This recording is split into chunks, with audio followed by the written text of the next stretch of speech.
운동장에서 다름질하는 자들이 다 달릴지라도 오직 상을 받는 사람은 한 사람인 줄을 너희가 알지 못하느냐. 너희도 상을 받도록 이와 같이 다름질하라. 새벽을 깨우는 거룩한 기도자 여러분, 주님을 만나는 하늘 행복의 든든함이 날로 새로워지기를 소망합니다. 오늘 우리가 읽어갈 말씀은 이제 히브리서 말씀의 마지막 권면 단락입니다. 12장부터 13장에 이어지는 권면 단락의 첫 부분 1절로부터 13절까지의 말씀을 읽습니다. 그리스도의 복음의 권면 단락은 예수 안에 열려진 생명의 새길,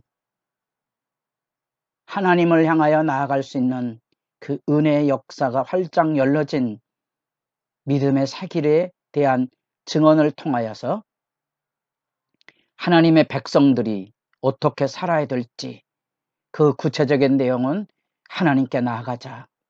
하나님께 나아가자. 은혜의 보좌 앞에 나아가자. 절대로 뒤로 물러서지 말아라 하는 내용이 10장 19절부터 이어집니다. 그리고 이제 우리가 너무도 잘 아는 히브리서 11장의 믿음의 영웅들에 대한 얘기가 나오고 저들을 통하여 우리가 짚어가야 될 믿음의 실제 권면들이 나오게 됩니다. 일반적으로 13개 이상의 권면의 말씀이 나오는데 정답이 있는 건 아니고요. 여러분도 믿음의 권면의 말씀을 어떻게 찾아가고 있는지 적어보시고 살피시면 말씀을 이해하는 데 도움이 많이 될 것입니다. 그래서 우리는 이 믿음의 영웅들에 대한 웅대한 우리의 심금을 울리는 믿음 분발의 말씀을 구약에 나타난 믿음의 증인들을 통하여 만납니다. 그들은 이 땅에 집 짓고 사는 영광을 꿈꿨던 사람들이 아니고 이 땅을 나그네로 살아가며 저 번향 더 좋은 것을 향하여 나아갔던 번향 찾는 나그네 드림을 들려주고 그 중심의 모세의 믿음을 우리에게 감동적으로 살피게 한 것은 어떤 선택을 하느냐. 바로의 공주의 아들이라는 왕자의 권력을 추구하며 살 거냐.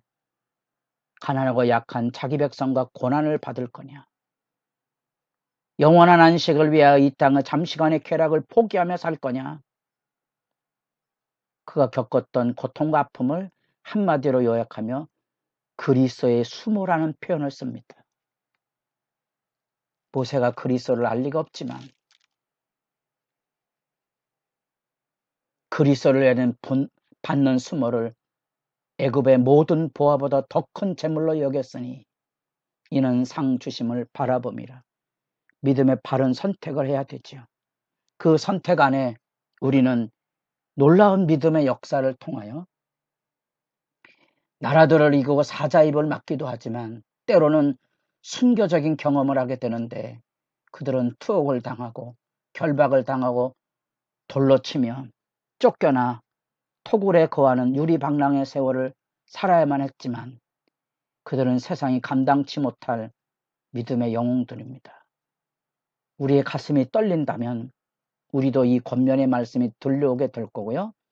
이 믿음의 영웅들의 메시지가 우리의 심금을 울리지 못하게 된다면 예수 따라가는 길이 초라해 보이게 될 것입니다. 12장 이러므로 우리에게 구름같이 둘러싼 허다한 증인들이 있으니 예수 믿는 사람들을 사자밥이 되도록 원형 경기장에 몰아놓고 킬킬거리고 박수치고 그들이 죽어가는 장면을 즐기고 있는 마수와 같은 로마 시대의 문화, 그 앞에 희생양이 되었던 초라한 그리스도인들. 그러나 그 원형 경경을 둘러싸고 있는 그 악의 무리들 그 뒤편에 하늘 보좌가 열려지는데 천군 천사들과 더불어 우리의 믿음의 선진들이 믿음의 영웅들로 했던 히브리서 11장에 나타난 위대한 믿음의 역사를 이룬 이들이 우리를 격려하고 박수치고 안타까워하고 그 중심에 예수님께서 우리를 위해 눈물을 흘려 기도하고 계시는 장면을 이 말씀 앞에서 연상해내실 수 있어야 됩니다. 예수 믿는 것은 때로는 홀로 고난을 짊어지고 가는 길일 수 있습니다. 나 혼자 충성하는 그 주님의 부름의 영광을 알지 못하면 견디기 힘든 시련도 핍박도 내적인 유혹, 내가 가는 길이 바른 길인지 이게 주님을 위한 길인지 모를 정도로 절박한 고비고비들이 있습니다. 이 하늘 환상에 열려져 있습니까? 구름같이 둘러싼 허다한 증인들이 있다. 믿음의 열심을 가져야 하고 믿음의 다름질을 해야 됩니다. 성경 곳곳에 운동 경기를 하는 고대 사회 안에서도 신약 성경에 쓰여진 1세기 사회 안에서도 그리스 로마 지역을 움직이는 큰 축제들은 운동 경기, 오늘날의 올림픽과 같은 열광이 있고 올림픽의 중심에 달리기가 있었습니다. 바울도 마찬가지지만 히브리 기자도 여기 그 얘기를 합니다. 예수를 바라보며 믿음의 다름질을 하자. 주저앉지 말자. 주저앉지 말자.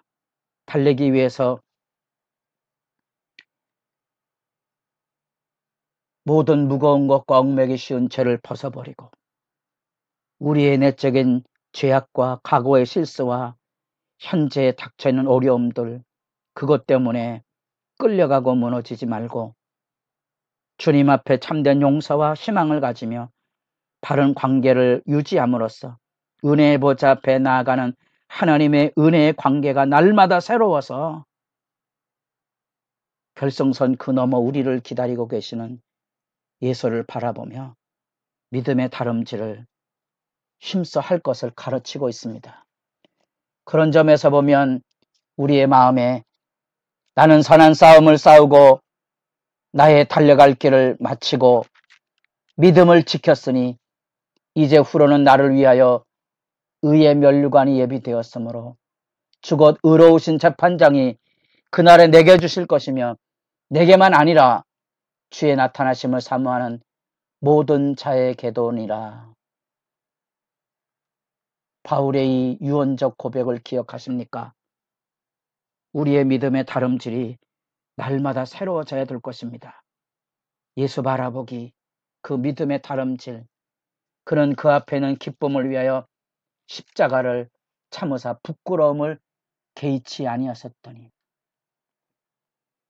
그 희생과 고통과 아픔을 즐거움과 기쁨으로 바꾸셔서 예수님은 기꺼이 십자가의 길에 죽음의 길에 나아가셨지만 부활하시고 승리하셔서 지금 우리에게도 동일하게 믿음의 승리를 열도록 위하여 기도하고 계시고 우리를 부르시고 계신다는 사실입니다. 예수 믿고 계십니까? 예수 바라보며 살고 있습니까? 그러면 마땅히 우리가 살아야 될 삶의 자리 안에 히브리 기자가 일깨우는 처절한 얘기입니다. 너희가 죄와 싸우되 아직 피 흘리기까지 대항하지 아니하고 여러분 치열한 믿음의 싸움에 무너지지 말아야 됩니다. 아직 피 흘리기까지 대항하지 아니하지 않았습니까? 아직 생명이 살아있지 않습니까? 많은 사람들의 신금을 울렸던 이순신 장군의 일화 그대로 우리에게는 아직 12척의 배가 남아있습니다. 100여 척이 넘는 일본 군대 앞에 12척을 가지고 싸움을 싸우겠다는 이 의로운 결기가 느껴집니까?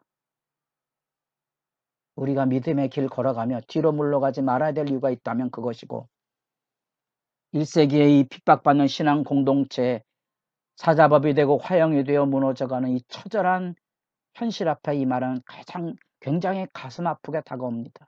왜? 이 무너짐은 하루아침에 끝날 것이 아니고 250년 이상의 고통이 가중되어 수많은 이들이 죽어나가야만 됐기 때문에 그렇습니다. 마음이 아파옵니까? 우리가 당한 고난과 우리가 겪는 고통과 아픔과 주님을 섬긴 헌신의 무게가 무겁다고 느껴집니까? 힘들다고 느껴집니까? 세상의 것에 우리 믿음 팔아먹지 않기를 소망할 뿐입니다. 치열하게 싸우십시오. 그리고 의미를 아셔야 됩니다. 그 의미가 뭔고 하니 하나님이 우리를 아들로 부르셨다면 우리가 당하는 고난은 우리를 향한 징벌이 아니고 우리를 훈육하시는 거지요. 바르게 되도록. 저는 이 하나님의 약속을 기다립니다. 우리가 겪는 그 모든 삶의 자리는 하나님이 다 아무려서 선한 매듭을 지어 주실 것입니다. 인생의 마이너스는 없습니다. 그 모든 마이너스가 오히려 보다 더 유익한 것으로 만드시는 하나님의 역사가 있습니다. 징계는 다 받는 것이거늘 단순한 처벌이 아닙니다. 하나님이 우리를 복되게 하시는 영적인 훈련입니다. 영적인 훈련입니다. 그리고 격려를 일깨웁니다. 12절에 그러므로 피곤한 손과 연약한 무릎을 일으켜 세우고 너희 발을 위하여 곧은 길을 만들어 저는 다리로 하여금 어그러지지 않고 고침을 받게 하라. 운동선수가 피곤에 지쳐 넘어졌습니다. 다시 손과 무릎을 일으켜 세워서 다름질을 해야 됩니다. 곧은 길을 만들어야 됩니다. 내가 해야 될 일이 있다면 이 죄와 허물, 고통과 실패, 얽매이고 우리를 붙들고 있는 것을 다 떨쳐버리고 믿음의 다름질에 힘쓰셔야 됩니다. 비록 그 길이 앞이 보이지 않는 삶일지라도 아직 피 흘리기까지 아직 끝나지 않았지 않았습니까? 앞서가신 예수님을 바라보시고 응원하는 선진들의 응원 소리를 기억하시며 아버지가 우리를 치셨으나 싸매실 것인데 아버지의 교육은 모든 것을 우리 잘되게 하는 영적인 훈육의 역사이고 그렇기 때문에 믿음의 다름질을 멈추지 말고 남을 위해서 앞을 개척해가는 믿음의 개척자가 되십시오. 그래서 곧은 길을 만들어야 됩니다. 예수님께서 우리에게 그 믿음의 창시자가 되었고 믿음을 온전하게 완성시키는 분이시기 때문에 그렇습니다. 여러분이 기도하면 또 다른 사람이 기도할 것입니다. 여러분이 앞장서서 봉사하면 또 다른 사람이 일어나서 봉사에 참여하게 될 것입니다. 바른 믿음의 길잡이가 될 수 있기를 바랍니다.